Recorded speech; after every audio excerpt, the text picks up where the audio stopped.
A continuación, Perspectivas.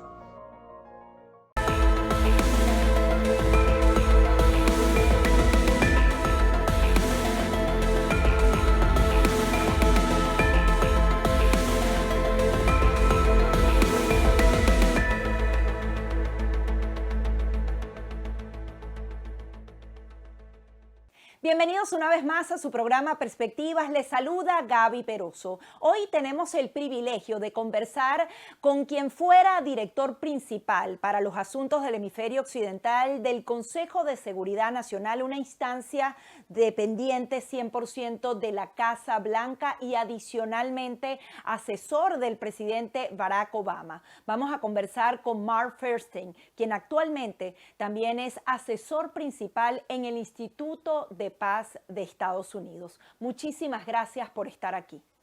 Un gran gusto estar con ustedes.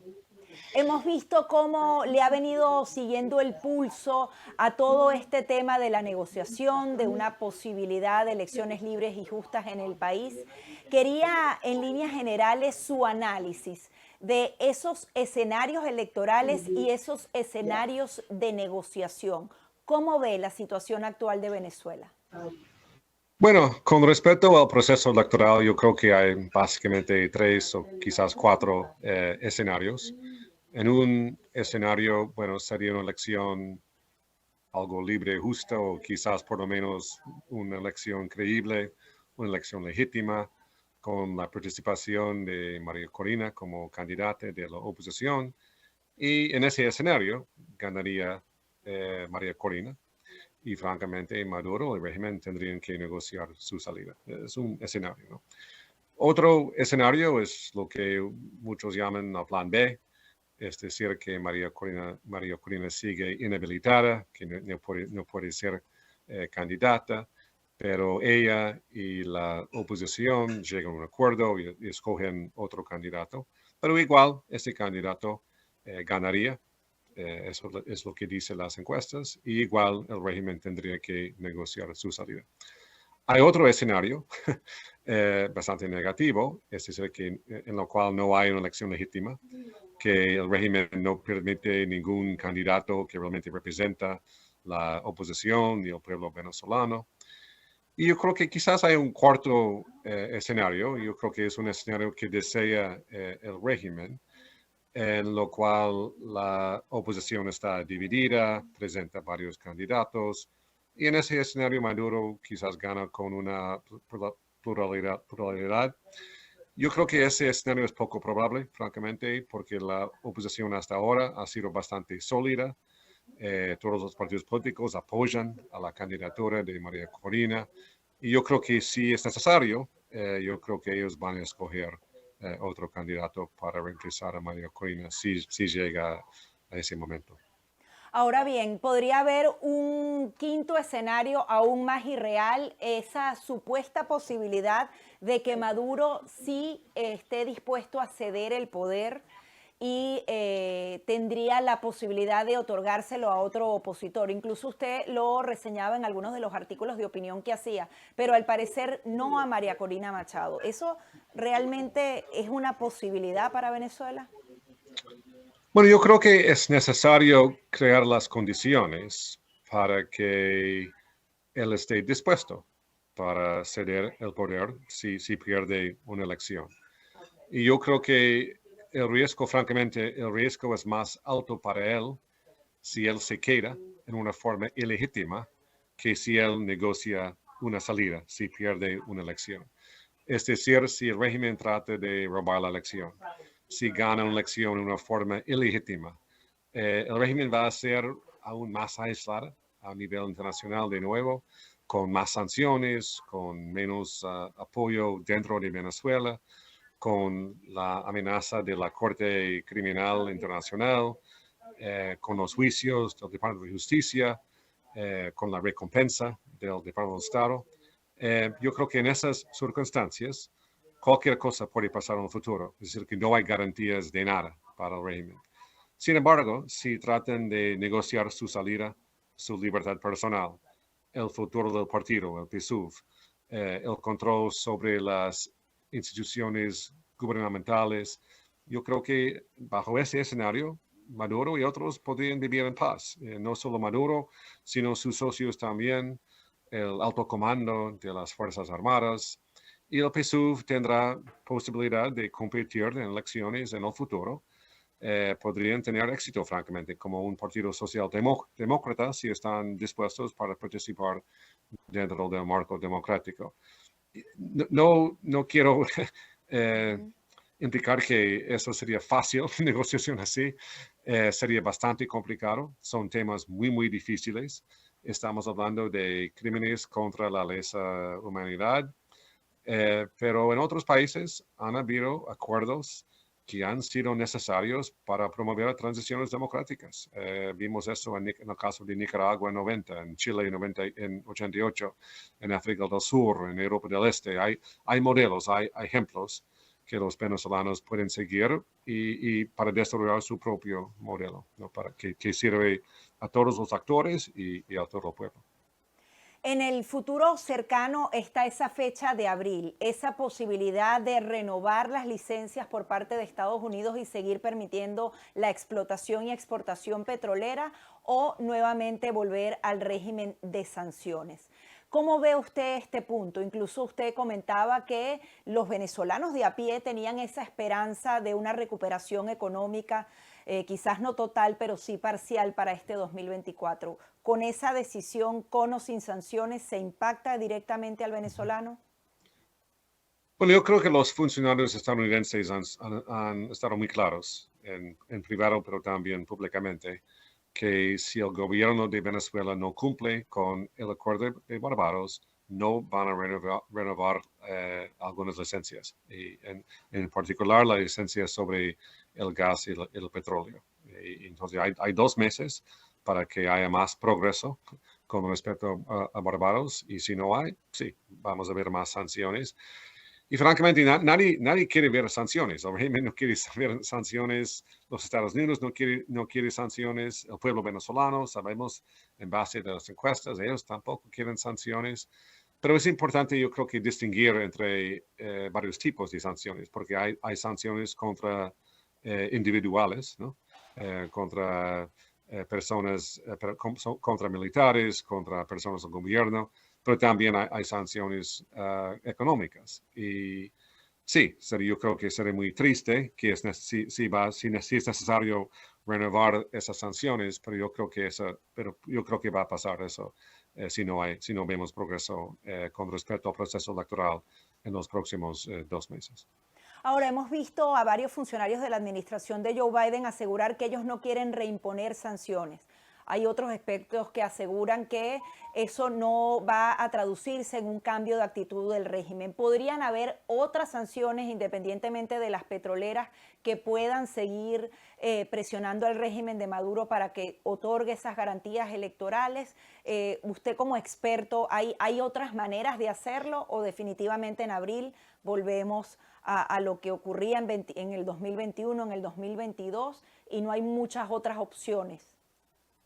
Yo creo que esa es muy buena pregunta, porque en la opinión de la administración de Biden, las sanciones que fueron opuestas por nuestro gobierno anterior, no funcionaron bien. La política de la presión máxima fracasó, yo creo que eso es evidente.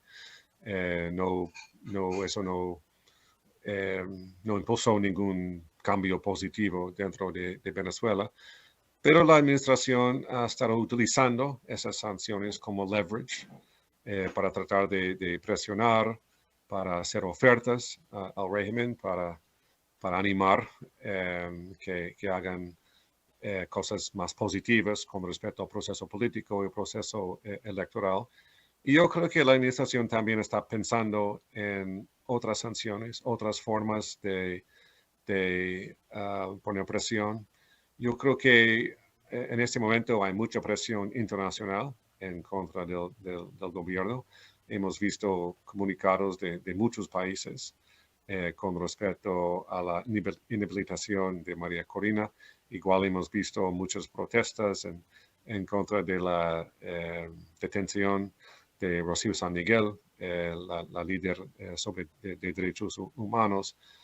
Entonces yo creo que es un momento difícil para el régimen. Yo creo que ellos se están sintiendo esa presión internacional, pero la forma precisa de reimponer sanciones yo creo que todavía está bajo discusión dentro de la administración. Hablando de algunas de las presiones, está la presión electoral con el tema migratorio dentro de Estados Unidos. Ellos tuvieron ese acercamiento y una de las esperanzas que tenían era que disminuyera el flujo migratorio de venezolanos hacia Estados Unidos. ¿Usted cree que esa decisión en abril de reimponer sanciones podría aumentar nuevamente ese flujo? Puede pasar, pero mira, los venezolanos han estado huyendo desde hace años por el desastre económico que causó Maduro y sus políticas económicas, ¿no? Y yo creo que sí es cierto que las sanciones han empeorado la situación económica en el país, pero no son la causa de la crisis económica.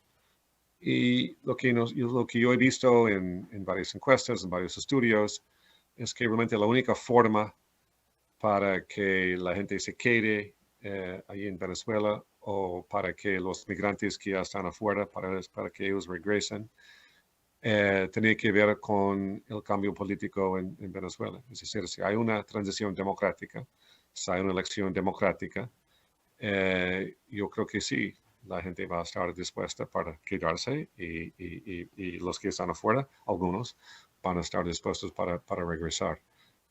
Sin un cambio político, más bien sin una elección libre y justa que los venezolanos pueden reconocer y el mundo entero puede reconocer, yo creo que va a ser muy difícil parar la migración. La migración, sí. Nos corresponde hacer una breve pausa, pero al regreso quería analizar junto a usted las declaraciones que daba el presidente de Rusia, el dictador de Rusia, Vladimir Putin, con respecto a las sanciones que han perdido la efectividad. ¿Hasta dónde eso también se traduce en Venezuela? Ya venimos con más de su programa Perspectivas. Ya regresamos con Perspectivas. Estás viendo Perspectivas. Continuamos con más de su programa Perspectivas, conversando con Mark Feuerstein. Él fue asesor del presidente de Estados Unidos, Barack Obama, y también director principal de Asuntos del Hemisferio Occidental del Consejo de Seguridad Nacional, una dependencia de la Casa Blanca. Veíamos esas declaraciones de Vladimir Putin de alguna manera burlescas, asegurando que, bueno, que prácticamente las sanciones no tienen ningún impacto, que incluso le ha ido económicamente mejor luego de esa imposición de sanciones, no solo por parte de Estados Unidos, sino también de la Unión Europea. Sabemos que Vladimir Putin miente con frecuencia, pero adicionalmente hay unos números allí interesantes. ¿Realmente el régimen de sanciones ya no tiene la misma efectividad que en el pasado? Bueno, primero, nadie acá está prestando atención a lo que dice Vladimir Putin, como usted dijo, él miente bastante. Bueno, quizás Donald Trump presta atención a Putin, pero nadie más. No, pero en serio, bueno, con respecto a las sanciones, es una política que va más allá, una discusión que va más allá del caso de Venezuela, porque siempre es un desafío, ¿no? Tratar de presionar a un gobierno o tratar de promover cambio o mejor comportamiento, pero sin hacer daño a un pueblo, ¿no? Y es difícil. Y como mencioné antes, hay dos formas básicamente de sanciones. Hay sanciones individuales, es decir, que son sanciones que están dirigidas contra personas. Y después hay sanciones más amplias, sanciones económicas que afectan a una economía. Y el desafío es cómo hacer ese balance. Yo creo que en el caso de Venezuela, cuando la administración Trump impuso esas sanciones, ellos pensaron que el régimen se iba a caer en cuestión de días, en cuestión de semanas, meses máximo. Y ellos lo dijeron. Ellos nunca imaginaron que las sanciones iban a durar por 5 años. Y es un problema, porque han tenido un efecto negativo sobre la economía venezolana, eso sin duda. No, quiero estar claro que la razón principal por la cual hay una crisis económica en Venezuela es por las políticas económicas del gobierno, eso sin duda. Pero sí es cierto, las sanciones han tenido consecuencias negativas. Pero yo creo que la administración Biden lo que están tratando de hacer es, como mencioné, es utilizarlas como leverage. Y ahora realmente depende del régimen. Si el régimen no quiere sanciones, hay una ruta muy clara. Ellos tienen que permitir una elección competitiva, ¿no? Ellos tienen que permitir que la oposición escoja su propia candidata. No es nada fácil, no es nada difícil. Si el régimen respeta el acuerdo de Barbados que ellos firmaron, no habrá más sanciones, o por lo menos no habrá la reimposición de las otras sanciones. Y si quieren levantar las otras sanciones, igual, con un proceso electoral abierto, ya se pueden desaparecer las sanciones, pero depende del régimen.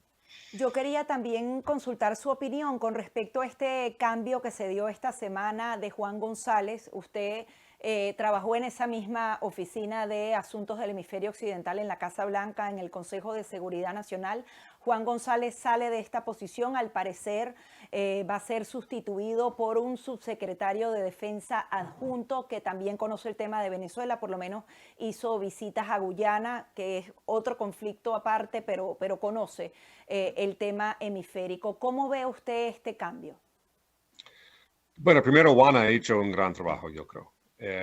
No solamente sobre Venezuela, sino en todo el hemisferio.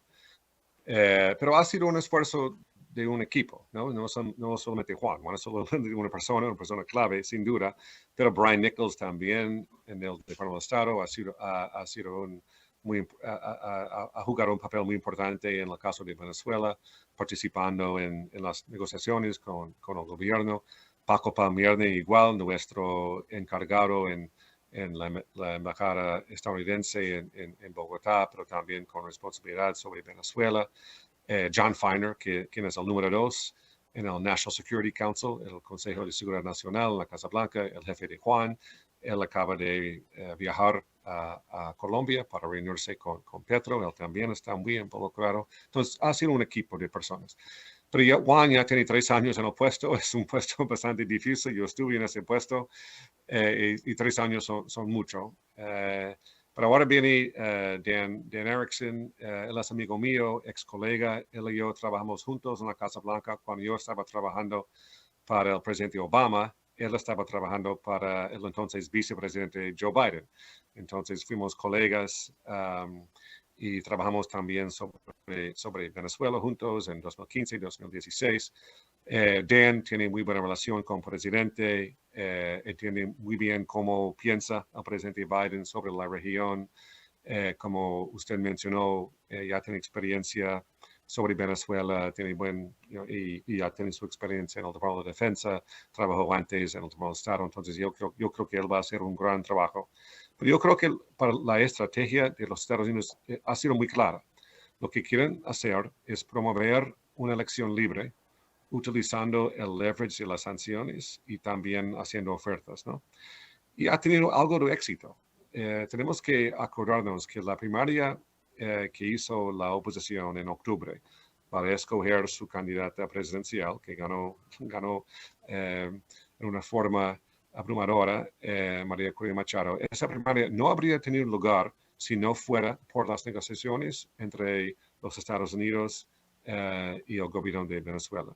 También los presos americanos que ahora están libres todavía estarían en la cárcel si no fuera por esas pláticas entre los Estados Unidos y el régimen.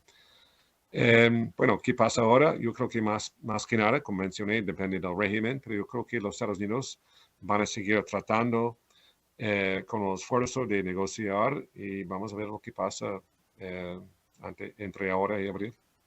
Ahora, usted decía que es un trabajo bastante complicado, mucho trabajo para ese Consejo de Seguridad Nacional, y yo hacía un poco la comparación de lo que fue la administración anterior. En el Departamento de Estado habían muchísimos más funcionarios dedicados a Venezuela. Por poner un ejemplo, una enviada especial para Cuba y Venezuela, un enviado especial para Irán y Venezuela, y adicionalmente oficinas dedicadas a ese tema. Ahora prácticamente el peso, si bien está Brian Nichols en el Departamento de Estado, el peso está en la Casa Blanca. ¿Se necesitan más funcionarios? ¿Qué le gustaría a usted proponer con respecto a lo que sería la estrategia y las personas que trabajan en esa estrategia a partir de ahora, a partir de abril, que sería como una nueva etapa? Bueno, yo creo que cada administración tiene su forma de organizar el trabajo y el equipo.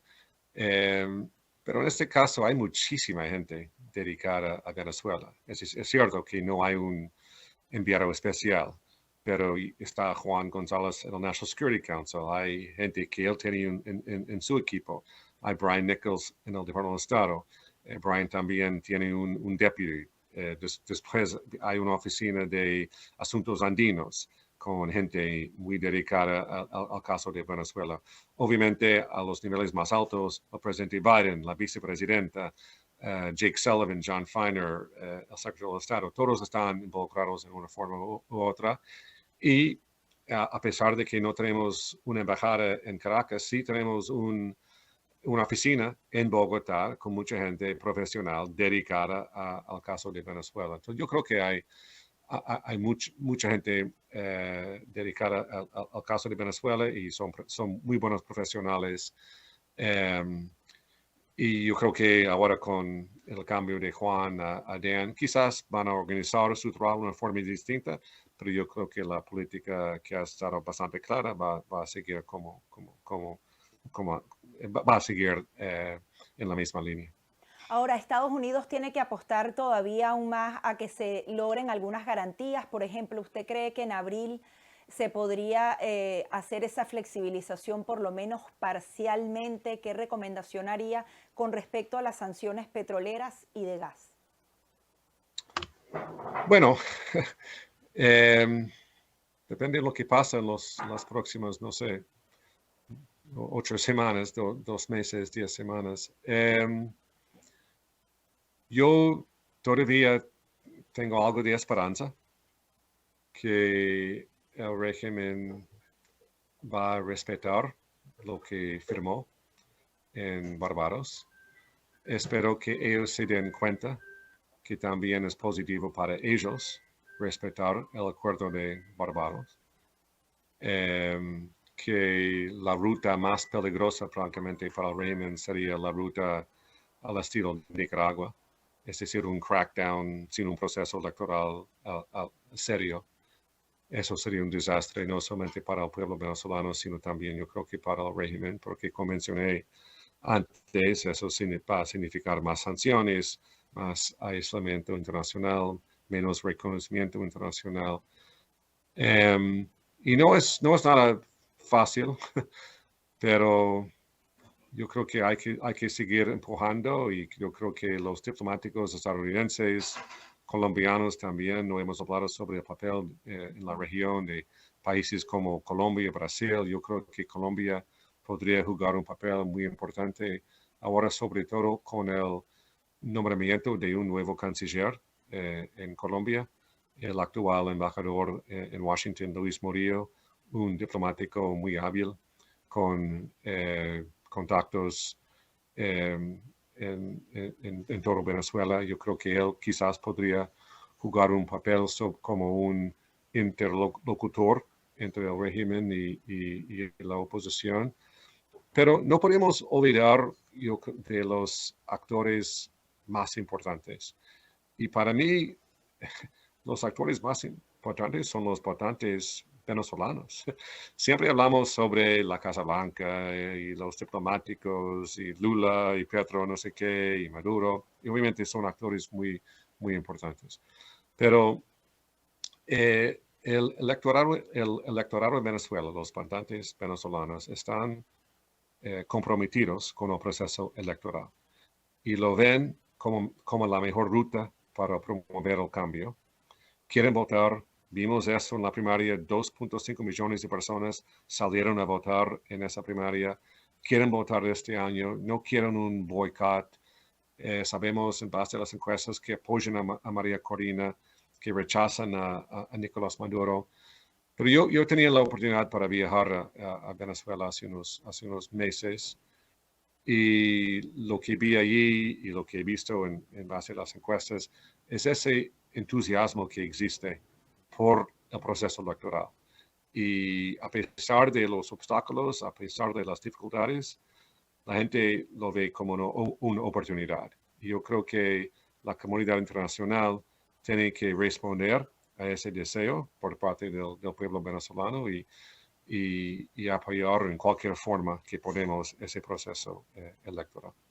Usted mencionaba a Colombia y creo que es uno de los puntos fundamentales de lo que podría venir para Venezuela y esas esperanzas que tienen los venezolanos. Al regreso vamos a estar profundizando en este tema.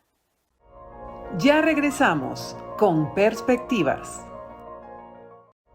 Estás viendo Perspectivas. Recta final aquí en su programa Perspectivas, conversando con Mark Feuerstein. Él fue director principal para asuntos del hemisferio occidental del Consejo de Seguridad Nacional en la administración de Barack Obama. Quería su opinión sobre esa reunión que se celebró en Colombia y adicionalmente esa figura de Gustavo Petro, cercana a Nicolás Maduro, pero que adicionalmente quisiera resolver ese tema venezolano, en primer lugar porque la migración le sigue afectando y porque también le traería créditos, tomando en cuenta los reveses que ha tenido en su gobierno. ¿Cree que Gustavo Petro podría jugar a favor de la democracia y adicionalmente el papel de Lula da Silva e incluso de un López Obrador, amigos del régimen, pero que también necesitan a un hemisferio con más libertades? Sí, estoy de acuerdo que Colombia y Brasil tienen intereses en resolver la crisis política, la crisis económica en Venezuela, porque afecta también a Colombia, afecta a Brasil. Hay muchos migrantes venezolanos ahí, hay inestabilidad regional por lo que está pasando en Venezuela. Y ha sido una pregunta por mucho tiempo, ¿quién puede influir a Nicolás Maduro, ¿no? Es decir, ¿quiénes son los líderes de la izquierda democrática en el mundo? ¿Quién podría tener algo de influencia sobre el gobierno en Venezuela? Y creo que ahora son dos, ¿no? Son los dos nombres que usted mencionó, Lula en Brasil y Petro en Colombia. Representan países grandes, países importantes y son personalidades importantes también. Yo creo que Petro tiene la oportunidad para tratar de convencer a Nicolás Maduro que sería positivo para su país, sería positivo para él, permitir una elección competitiva. Son mensajes que realmente no tienen la capacidad los Estados Unidos para enviar a Nicolás Maduro. Obviamente nosotros aquí en Washington y hasta la administración Biden no tiene esa credibilidad con el gobierno, pero quizás alguien como Petro, dada su background y su experiencia y las relaciones que él tiene en Venezuela, quizás él puede jugar ese papel. Está un poco complicada porque también Colombia necesita el apoyo de Venezuela en sus propias negociaciones con respecto al proceso de paz en Colombia. Entonces hay varias dimensiones ahí, pero yo creo que sí hay una oportunidad y mencioné antes el papel que puede jugar el nuevo canciller Luis Murillo, una persona muy hábil, pero repito, no es nada fácil, pero me alegra que tantos países están jugando papeles distintos. Es decir, algunos países utilizan la diplomacia pública, ¿no? Y eso es importante. Otros países trabajan de una forma más privada, y eso está bien, eso es muy importante. Yo creo que Si están coordinando bien, yo creo que quizás podemos llegar a buen fin. Finalmente, ¿usted cree que este proceso, este 2024, pueda traer algún tipo de transición democrática para el país? ¿Cuáles pueden ser las vías? ¿Qué debe hacer María Corina Machado? ¿Tiene que buscar un sustituto? ¿El PSUV puede estar presionando internamente a Maduro para que también haya alternabilidad en el poder? Todas esas cosas que se manejan alrededor de lo que sería esa negociación. Yo creo que el punto más importante que usted acaba de mencionar tiene que ver con el papel del PSUV, porque tenemos que reconocer que el PSUV tiene una base importante todavía en Venezuela. Todavía es el partido más grande, a pesar de la opinión negativa sobre Maduro y otros líderes políticos. Todavía el chavismo, como un movimiento, tiene respaldo. Yo creo que hay un futuro para el partido en un marco democrático en Venezuela. Entonces yo creo que el PSUV tiene que reconocer que si pierden esta elección, solo es una elección, vienen más. Siempre hay muchas elecciones en Venezuela, como usted sabe, y en 25 habrá elecciones para la Asamblea Nacional, para gobernadores, para alcaldes. Y hemos visto en muchos otros países, en países autoritarios también, donde partidos pierden y ceden el poder, pero se pueden transformar en movimientos democráticos y pueden participar como partidos democráticos y pueden tener éxito en el futuro. Yo creo que puede ser francamente positivo para el PSUV pasar unos años fuera del poder, reorganizarse y prepararse para jugar otro papel en un Venezuela más democrático. Eso en el terreno netamente político, pero usted también hablaba del terreno económico, de buscar puntos de coincidencia, de que el régimen y también la oposición busquen aspectos económicos comunes para atraer esa inversión extranjera. ¿Cómo lo plantea usted? Veíamos que usted lo escribía. ¿Cómo es posible ligar el socialismo y las ideas, por ejemplo, de una María Corina Machado y que eso al final se traduzca en prosperidad simple y pura para el venezolano? Yo creo que sí, que es posible buscar un consenso que reconoce los valores del libre mercado, ¿no?